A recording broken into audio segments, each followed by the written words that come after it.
କରିଛି।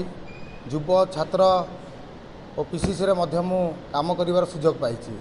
ମୁଁ ଏହି ସମୟ ଭିତରେ କଂଗ୍ରେସର ନୀତି ଆଦର୍ଶ ସହିତ ମୁଁ ଅନୁପ୍ରାଣିତ ଥିଲି, କିନ୍ତୁ ମୁଁ ଗୋଟେ ସମୟ ଆସିଲା ଯେତେବେଳେ ମୁଁ ଅନୁଭବ କଲି ବିଜେଡ଼ି ହେଉ କି ବିଜେପି ହେଉ ସେମାନେ ବହୁତ ଜୋର ଲଗେଇକି ହେଉ କି ଯେକୌଣସି ଉପରେ ଜିତିବାକୁ ଚେଷ୍ଟା କରୁଛନ୍ତି। କାଳେ ମୁଁ ଆଗକୁ ଲଢ଼େଇ କରିପାରିବି ନା ନ କରିପାରିବି। ସେହି ସମୟରେ ବିଜେପିର ଅନେକ ତାଙ୍କର ରାଜ୍ୟ ସ୍ତରୀୟ ନେତୃମଣ୍ଡଳୀ ଆଉ ତାଙ୍କର କର୍ମକର୍ତ୍ତା ମୋତେ ବାଏଷ୍ଟ କଲେ, ଯାହାଫଳରେ ମୁଁ ମୋ ଜୀବନର ସବୁଠୁ ବଡ଼ ଭୁଲ ନିଷ୍ପତ୍ତି ନେଲି। ମୁଁ ବିଜେପି ଦଳରେ ସାମିଲ ହେଲି। ସାମିଲ ହେଲା ପରେ ମୁଁ ତାଙ୍କର ଯେତିକି ଏଜେଣ୍ଡା ଥିଲା କାକଟପୁର ହେଉ କି ଓଡ଼ିଶା ପାଇଁ କ'ଣ ଏଜେଣ୍ଡା ଥିଲା ମୁଁ ଜାଣିବାକୁ ଚେଷ୍ଟା କଲି। ମୁଁ ଅନୁଭବ କଲି ତାଙ୍କର କୌଣସି ଏଜେଣ୍ଡା ନାହିଁ।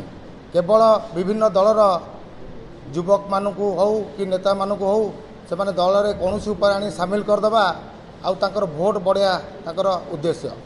ମୁଁ ନିଜେ ଯେତେବେଳେ ବାରମ୍ବାର ପଚାରିଲି ଏଜେଣ୍ଡା କ'ଣ ସେ କହିପାରିଲେ ନାହିଁ। ତା ଭିତରେ ମୁଁ ନିଜେ ମାନସିକ ସ୍ତରରେ ଅନୁଭବ କଲି କି ଦବିଗଲି ଯେ ଏ ବିଜେପି ଦଳର କାକଟପୁର ପାଇଁ ହେଉ କି ଓଡ଼ିଶା ପାଇଁ ହେଉ ତାଙ୍କର ଏଜେଣ୍ଡା କିଛି ନାହିଁ। ମୁଁ ସେଥିରେ ନିଜକୁ ନିଜ ସଂକୁଚିତ ମନେ କଲି। ଆଉ ମୁଁ ତାଙ୍କୁ ପଚାରିଲି ଆଜ୍ଞା ଯଦି ଏଜେଣ୍ଡା ନ କହିବେ ଆପଣ ତାହେଲେ ମୁଁ ଲଢ଼ିକି ଲାଭ କ'ଣ ହେବ।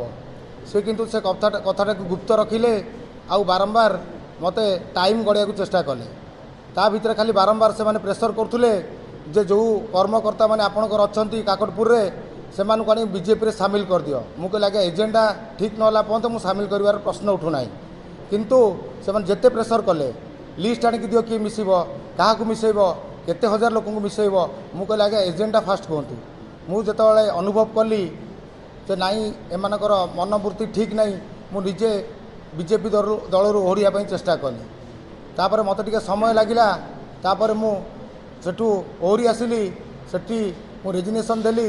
ମୁଁ ବିଶେଷ ଭାବେ ନିଜକୁ ଖୁସି ଅନୁଭବ କରୁଛି ଯେ ସେଭଳି ଗୋଟେ ଦଳ ଯେଉଁ ଦଳର କିଛି ଏଜେଣ୍ଡା ନାହିଁ। ଆମର କାକଟପୁର ଅଞ୍ଚଳ ଗୋଟେ ଏମିତି ଅଞ୍ଚଳ ସେଠି ବିଭିନ୍ନ ଧର୍ମର ଲୋକ ରହୁଛନ୍ତି।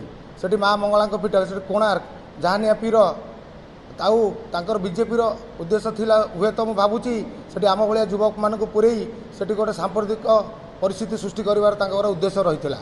ଆଉ ମୁଁ ନିଜେ ଅନୁଭବ କଲି କାକଟପୁର ହେଲା ଗୋଟେ ଏମିତି ଅଞ୍ଚଳ ସେଠି ସମସ୍ତେ ଶାନ୍ତିପ୍ରିୟ ଲୋକ। ମୁଁ ଦେଖିଲି ନାହିଁ ଏଠି ରହିହେବ ନାହିଁ। ମୁଁ ବ୍ୟାକ୍ କଲି।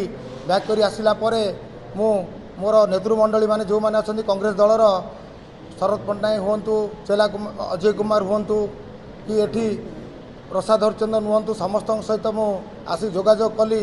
ସମସ୍ତେ ମନ ଦୁଃଖ କଲେ, କହିଲେ ତୁ ଏତେ ଦିନ ପରେ ବାଏଷ୍ଟ କେମିତି ହେଲ। ମୁଁ କହିଲି ଆଜ୍ଞା ମୁଁ ବାଏଷ୍ଟ ହେଇଥିଲି ମାତ୍ର 2-3 ଦିନ ପାଇଁ, କିନ୍ତୁ ମୁଁ ସେଇ ନୀତି ଆଦର୍ଶରେ ଅଛି। ସମସ୍ତେ ଅନୁଭବ କଲେ କାକଟପୁରର ସ୍ୱାର୍ଥ ଦୃଷ୍ଟିରୁ ମୋତେ ନିଶ୍ଚିତ ଭାବେ କଂଗ୍ରେସ ଦଳକୁ ସେମାନେ ଆଜି ଫେରାଇ ଆଣିଛନ୍ତି। ମୁଁ ଧନ୍ୟବାଦ ଦେବି ଆଜି ସବୁ କାକଟପୁରର ଭାଇ ଭଉଣୀମାନଙ୍କୁ ଯାହା ମୁଁ ଭୁଲ କରିଛି, ଯାହା ଆପଣମାନଙ୍କୁ କଷ୍ଟ ଦେଇଛି, ମୁଁ ଚେଷ୍ଟା କରୁଛି ଆପଣମାନେ ସେ ଦୁଃଖ ଭୁଲି ଯାଆନ୍ତୁ। ଆମେ ପୂର୍ବ ଭଳି ଯେଉଁ 20 ବର୍ଷ ହେଲାଣି ଆମମାନେ ସବୁ ସଂଗଠନ କରିଥିଲେ, ବିଭିନ୍ନ ସମସ୍ୟା ଯାହା ଥିଲା ଆମେ ସମାଧାନ କରିଥିଲେ। କି ଯେଉଁ ସମସ୍ୟା ଗୁଡ଼ିଏ ଅଛି ସେ ସମାଧାନ ହୋଇପାରୁନି, ଆମେ ପୁଣି ସେ ଦିଗରେ ଆଗେଇବା। ଆଉ ନିଶ୍ଚିନ୍ତ ଭାବେ ମୁଁ ଅନୁଭବ କରୁଛି କଂଗ୍ରେସ ଦଳ ନିଶ୍ଚିନ୍ତ ଭାବେ ମୋତେ ଦାୟିତ୍ୱ ଦେବ ଆପଣମାନଙ୍କ କଥା ବୁଝିବା ପାଇଁ। ମୁଁ ସେଥିପାଇଁ ପୁଣି ଥରେ କ୍ଷମା ପ୍ରାର୍ଥନା କରୁଛି। ଆଉ ମୁଁ ଶରଦ ପଟ୍ଟନାୟକ ସାର୍ଙ୍କୁ, ଅଜୟ କୁମାର ସାର୍ଙ୍କୁ ଆଉ ପ୍ରସାଦ ଭାଇକି ଏଠି ଉପସ୍ଥିତ ମନୁ ଭାଇ, ବାଙ୍କ ଭାଇ ଆଉ ମୋ ସାଙ୍ଗ ସେପଟେ ଅଛନ୍ତି, ମୁଁ ସମସ୍ତଙ୍କୁ ବିଶେଷ ଭାବେ ଆଜି ମୋତେ ଏଠି ଉପସ୍ଥିତ ରହିଥିବାରୁ ମୁଁ ଧନ୍ୟବାଦ ଜଣାଉଛି।